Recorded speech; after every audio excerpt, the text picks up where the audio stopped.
As tension escalates between Russia and Ukraine, the opposition is calling for the government to immediately evacuate all Jamaican nationals from Ukraine. The opposition says there is a possibility Ukraine's airway will soon be closed to commercial traffic. But as Kalisha Williams reports, the government says it has been proactive. The world has been closely monitoring the possibility of a Russian invasion of Ukraine, with several countries urging their nationals to leave the European country. Jamaicans in Ukraine are also concerned about the situation. It's why the parliamentary opposition is calling for the Foreign Affairs Ministry to intervene. In a statement on Friday, opposition spokesperson on Foreign Affairs Lisa Hanna said, "We urge the government of Jamaica not to wait, but to urgently activate channels for the immediate protection and evacuation of Jamaican nationals, including our students currently in Ukraine." Ms. Hanna further stated that undoubtedly, with the commencement of the war, the skies will be closed to commercial traffic.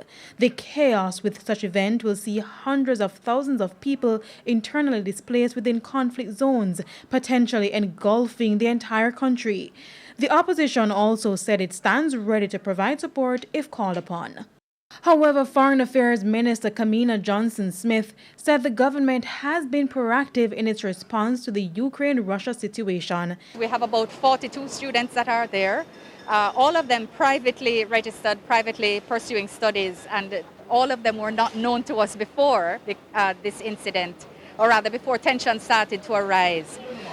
And in fact, it was the embassy who reached out to sort of say, "Is everything okay at your schools? Please let us know." Mrs. Johnson-Smith said the primary concern of students is to get visas should they be required to leave the country. She added that alternative arrangements have been made to get the Jamaicans out of Ukraine if the need arises. And we've confirmed with them that once they don't have a transit period which exceeds 24 hours, they can fly through Germany, and we know that they'll be facilitated. We also are comfortable that there are sufficient direct flights from Germany to Jamaica to address that issue. She explained that things are still relatively normal in Ukraine, and as a result, the universities which the Jamaicans attend have not activated any emergency measure for persons to leave. And that has us seeking to be proactive, seeking to support and help in circumstances where the need for it is not necessarily being recognized at all levels.